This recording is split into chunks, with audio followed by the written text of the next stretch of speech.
All right, we had some of the questions, or I guess suggestions for this session. Odd news. I guess there's going to be some odd news in about 25 minutes or so. Reversals versus retrend. Could you maybe kind of specify that a little bit better, Tuck? What would a retrend be, or did you mean retest? PFLS. How to know the valid ones. PFHS. Peak formation lows and peak formation highs, I'm guessing. I honestly don't really use those, that strategy, I guess you could say. I don't really look for the peak formations. However, I'm always looking for the highs and the lows. Highs and the lows of the day, highs and the lows of the week. And I guess what I do is I sync that in with market structure. So if I see, the weekly structure is, for example, the midweek reversal structure, if we're talking about that, you'd look for the peak formation low or peak formation high at midweek, right? You'd look for that volatile move, or maybe induced by a news event or something like that.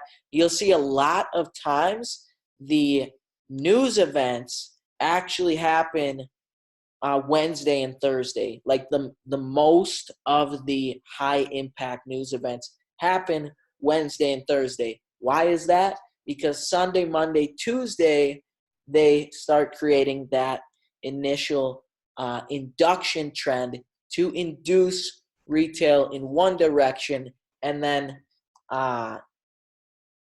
finally use that high impact news to get them trapped in that direction and move the market the other way. So I see we got some people in here. We got Brandon. I think Brandon just joined. We'll unmute. What's up? Yo, what's up, bro? How you doing? I'm good. All right. I see we got Golden Pips in here as well, bro. Yep. And Elwin. What's up, people? What's up? All right. This is going to be an awesome session, you guys. Going to go over those who control the banks. This family, a person in this family said, "Give me control of a nation's money and I care not who makes its laws." Does anyone know who that is? Which family name that is? Apparently the net worth of this just one family is $500 trillion or so, I've heard. Yes, Christian, the Rothschilds.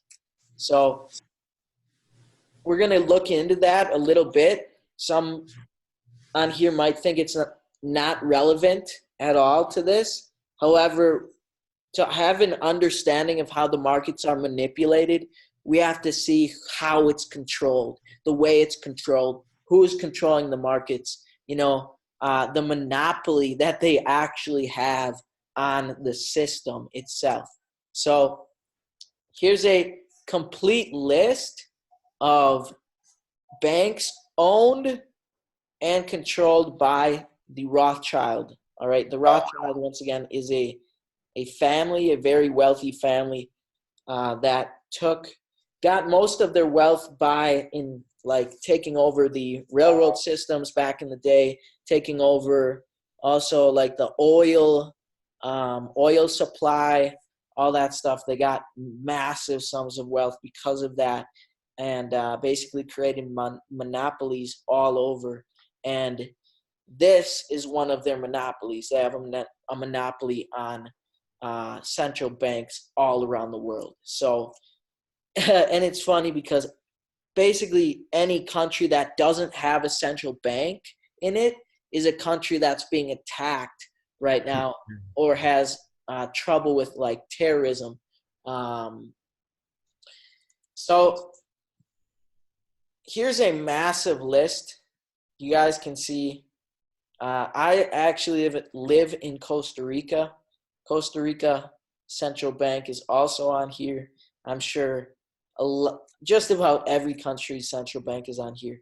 The Fed, the FED, and the IRS, Federal Reserve, is actually a privately owned company. So I'm not going to go super far into this, but I do recommend you all check out this, do your own research into this. The Federal Reserve is actually sitting on a patch of land inside of the United States called Washington, D.C. Now, Washington, D.C. is part of the District of Columbia. So it's technically not. It's technically its own state. They fly their own flag apart from the United States flag. They actually fly their own flag, and it's technically immune to the laws that reside in the United States because they are technically not part of the United States. And it's funny because, for example, the White House and the U.S. Capitol is in Washington, D.C. So we're here looking at this massive list of central banks owned by one family. Now, we're going to look into the Bank for International Settlements. Now, this is a bank for central banks, all right? So the Bank for International Settlements is an international financial institution owned by central banks, which fosters international monetary and financial cooperation, and serves as a bank for central banks. So there's over 60 central banks within this, their control of this one central, this one bank. Very, very few people actually know this bank even exists. They control 95, listen to this, 95% of the world's GDP, okay?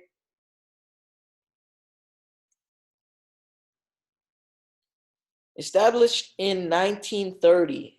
So a lot of things have been established around this date, 1930, 1932, 1933. We're going to go really, really, really deep in the academy in the next coming lessons, courses, into why this is. However, let me just read this small quote for you guys. The BIS, the Bank for International Settlements, is owned by 60 central banks representing countries from around the world that together account for 95% of the world gross domestic product. That is insane.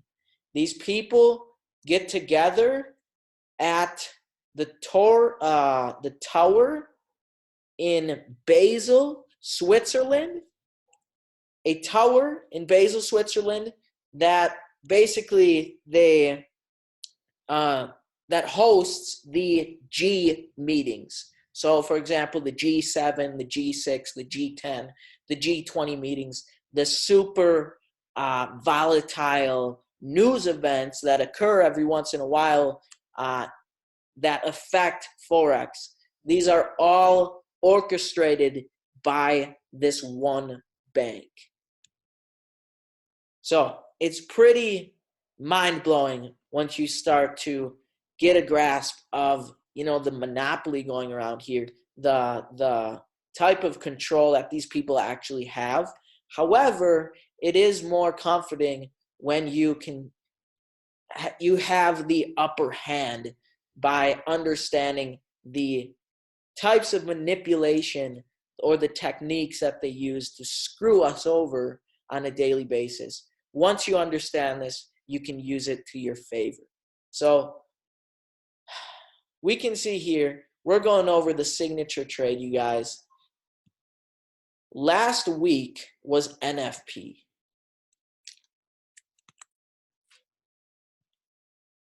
NFP obviously happens on a Friday.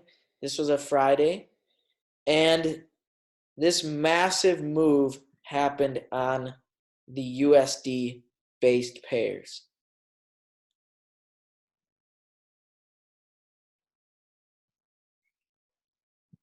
A beautiful wedge formation, breakout, induce the buy one last time, going with the trend.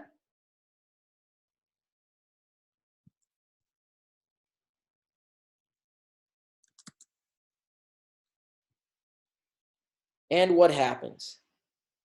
They trap all the buyers right at the high and close the market off. Then use the rest of the week, the rest of the following week, to drop the market against the trend traders, against the retail herd that was induced by this massive move. So understanding how this works, the structure, the days of the week, you can have a better understanding of what will happen. So we know that trends are created to induce retail traders. If there isn't a reversal or a reversal type formation occurring Wednesday or Thursday, then most likely it'll happen Friday. That is if the trend continues and continues Sunday, Monday, Tuesday, Wednesday, Thursday, Friday, like we're going to see here the previous 2 weeks. So Sunday, Monday, how do I know this is Sunday, Monday? Because there's a gap right here. Sunday, Monday, Tuesday, Wednesday,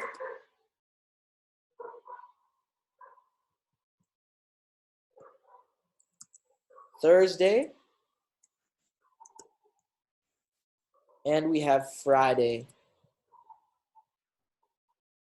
And we can see the previous week, Friday, Thursday, Wednesday,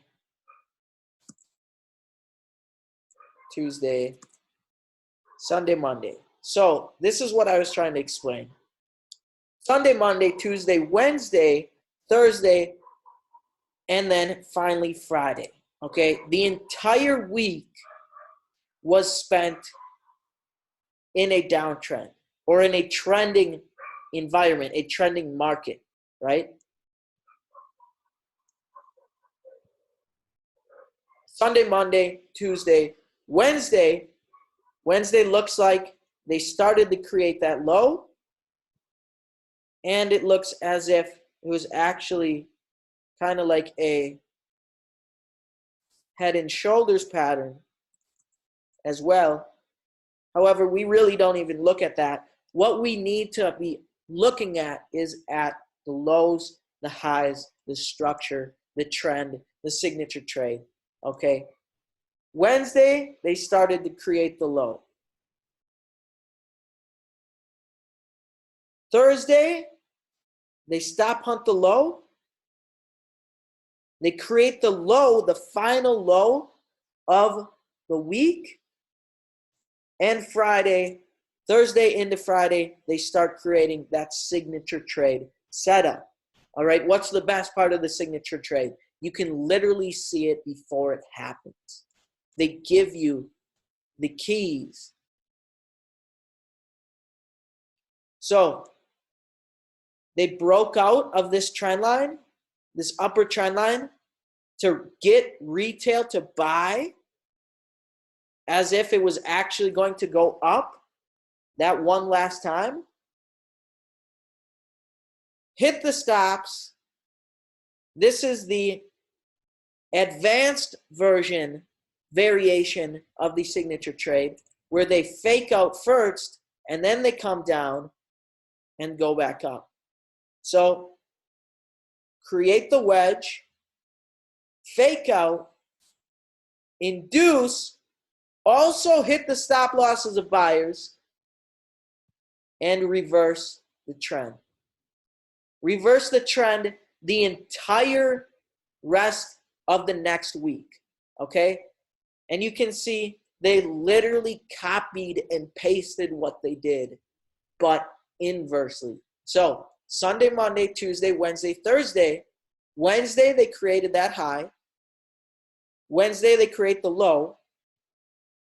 Thursday, they didn't come up and spike the high like they did here, the low. However, they did Friday. Why? They were still making that wedge formation to induce retail traders to buy NFP, buy into NFP. So as soon as there was enough liquidity, what happens? Boom. This happened across a lot of different pairs. AUD USD as well.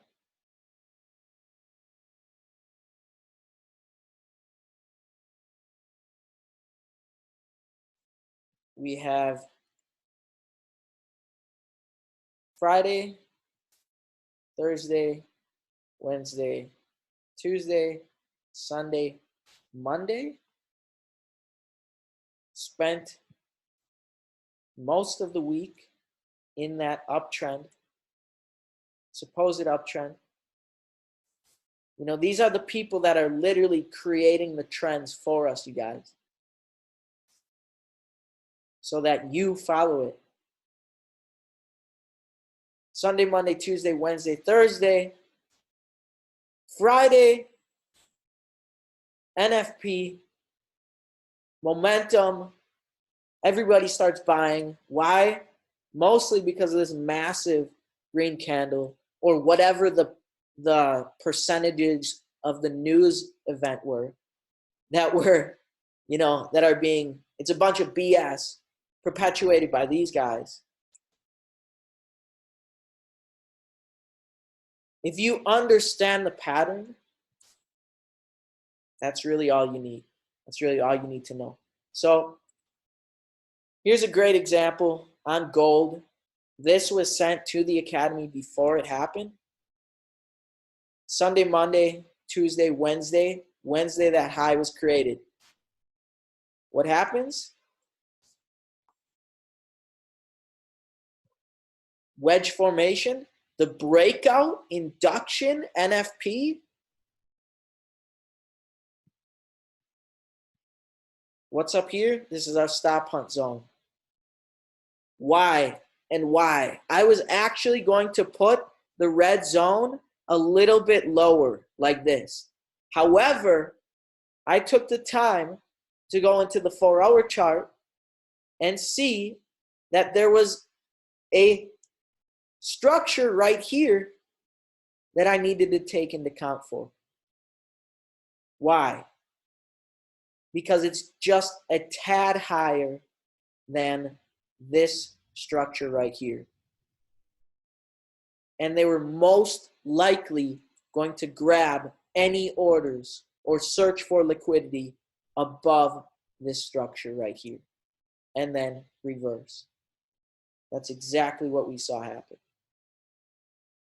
What might we project now? We may project a complete shift or change in trend. However, we don't want to over anticipate anything. Wait for the,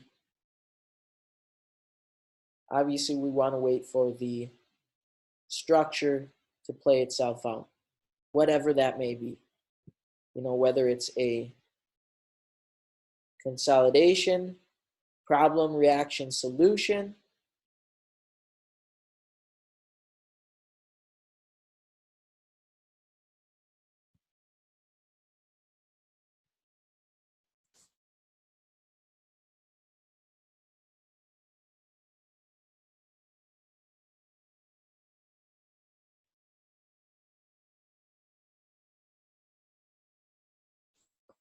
Alrighty. What do you guys think?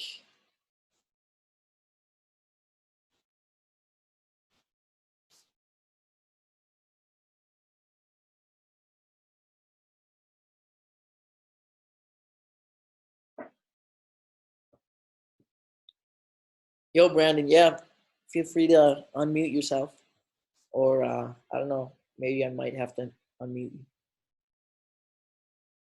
There you go, bro. All right. All right. So, the NZD USD that you just shared, can you go back to that for me quickly? Sure. Right. It's so interesting. Like, people literally like don't understand just how in tuned my style of trading is to yours. People really don't understand it until they like literally see what I'm about to show you. Right. Well, I know you know this, right? But so on NZD USD, right? Now, as everybody would know in here, I am a structured trader, but I use one extra confirmation or confluence, which is the EMAs, right? And I know that Dylan doesn't use EMAs as he doesn't need them, right? But me personally, I do. So Dylan, just can you do me a favor? Can you just put two moving averages on your chart for me quickly? I want the 48 and the 96. All right. So my my take on this is, as you would know, the ECR is actually a subject to Dylan's signature trade and to the midweek reversal and all of that, right? And long story short, I say this hundreds and hundreds and hundreds of times. The most profitable ECR will always happen after an M, a W, a signature trade, or midweek reversal, right? So, as Dylan said, when he finishes like putting it on his chart and stuff, you would see. So go back to the very same W that you just shared, right? If you look, right? So you know that a W would have been created, right? So let me see if can I take control of the screen? Yes, I could. Oh, man. I had no idea you could do that. That's crazy. Right? All right. So if you see right here, you know that right here, this would have been the creation of the absolute low, right? So this would have been the first low, this would have been the absolute low, right? It's the lowest low for the week, lowest low, I believe, for the month as well. I'm not 100% sure, but it's the low, right? Price would have gone up, right? And created this fake push, this fake momentum to, again, as Dylan said, induce buyers, right? Now, what did I just say? The most profitable ECR happens after an M or a W, right? So if you're seeing the W here, this push actually happened before the W was completed, right? This push happened before the W is completed. And as the W is completed, what happens with the moving averages? What happens with the cross?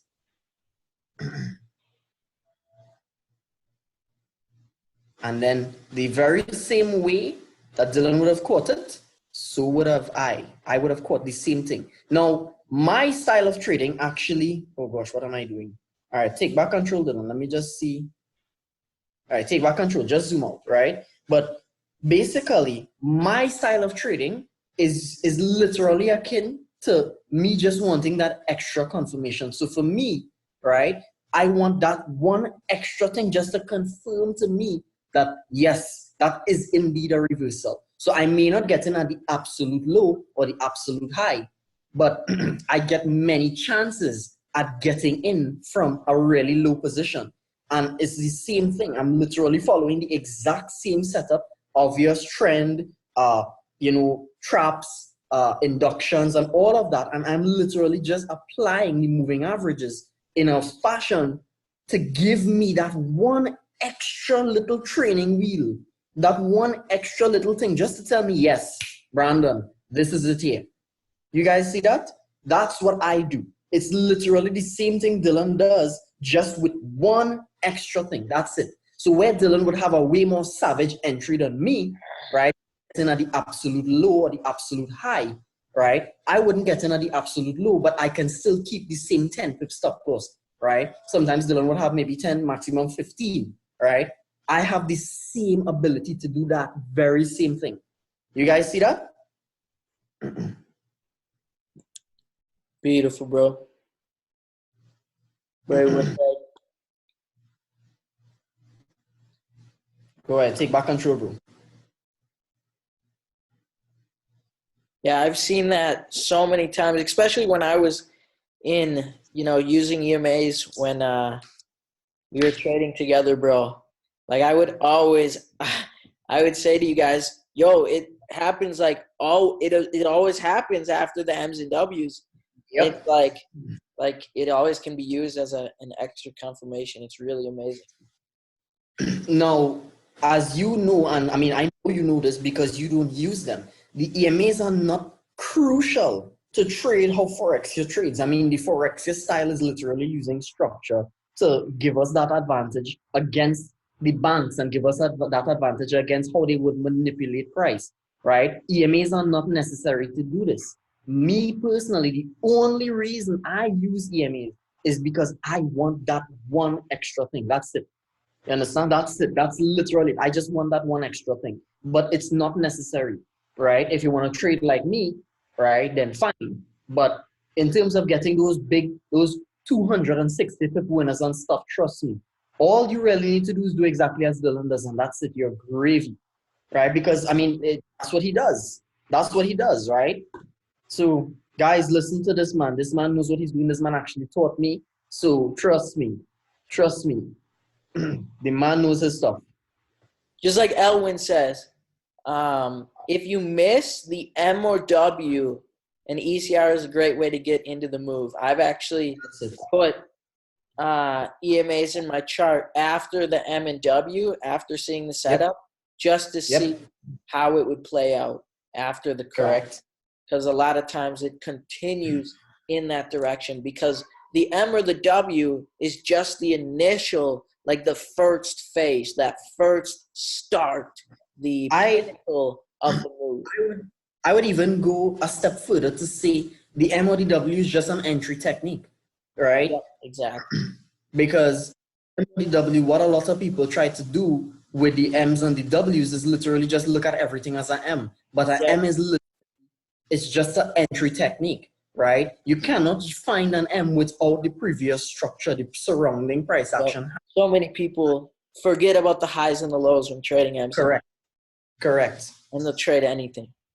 It's like just trading anything. You could see this right here as an M all day long, but you're trading agent session. So obviously you're going to have an M's and W's all day long trading agent session. So it's always like understanding which session you're in, just the understanding of the basic concept of the market, structure, the concepts. It's like literally like as soon as you understand that how structure works, it's like second nature. Yep. Right? I think somebody actually said that it's like second nature, right? Once you understand how that structure works, and they can't pull the wool over your eyes once you understand that structure, right? News doesn't affect you, the manipulation doesn't affect you, you lose a lot less, right? And it's just amazing, bro. Like literally, if people truly sit and try to understand what Forex really is teaching, trust me. Mine's blowing.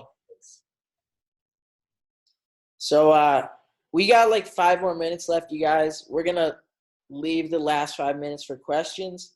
Anybody has any questions, feel free to shout them out.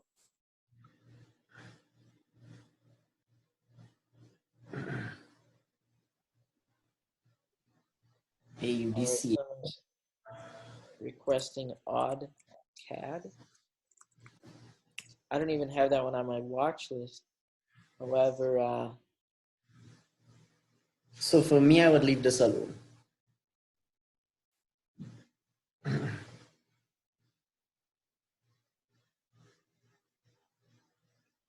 For me personally, I would leave that alone. Nothing about that says anything to me right now, so I don't have any like bias or anything like that. I don't know about Dylan, but me personally, I have nothing on this one.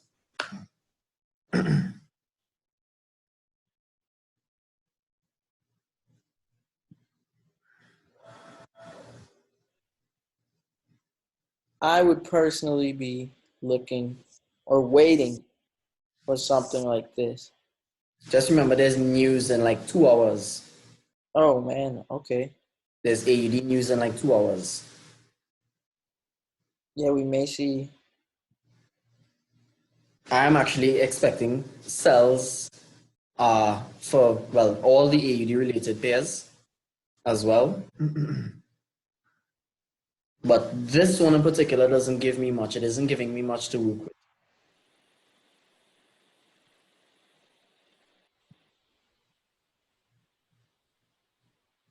Yeah, I don't really have much to work with either, bro.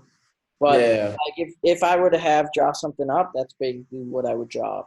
I don't I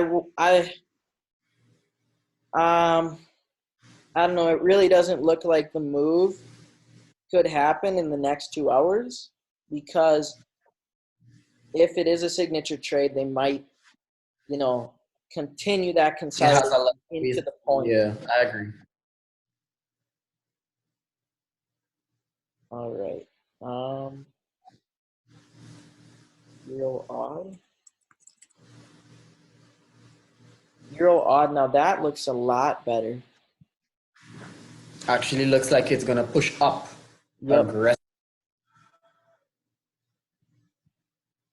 Really, really aggressive, especially due to that consolidation.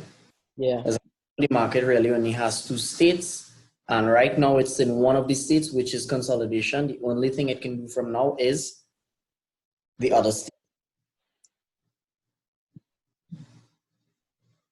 So it does actually look very, very healthy, but not because I think up means I'm gonna just randomly buy. That's just me. I won't just randomly buy. I need my entry criteria Wait, to Brandon, be but you don't fulfilled just take before. random trades, bro? No, No, I'm just joking, man. no, I do not. No, I did a vote on Instagram, like something like, how many people just take random trades just to be in a trade? And it was like 60 or 70% of the people voted yes. Like I'm And like, what? You guys? I could definitely understand because I have I was there. I've been there, done that. Anyway, you guys, we got less than a minute left. Really hope you enjoyed. I do believe Euro odd could have a move, something like this, signature trade type move. Brandon, do you want to say anything? Shout out. I would just say Elwin, Human. just study as much as possible. Listen, people don't get good at this without actually studying. That's all I have to say.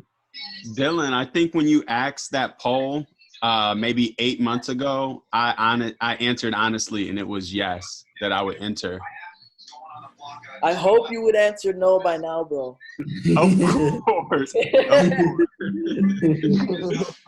But yeah, I wanted to share that because just to say we all been there, guys. Been there, But done if you're upgrading every day, if you're progressing every day, man, get that shit out your system. Yep, exactly. Love it. Thank you guys for tuning in. Thank you, everybody. We got less than a minute left. See Peace, you. guys.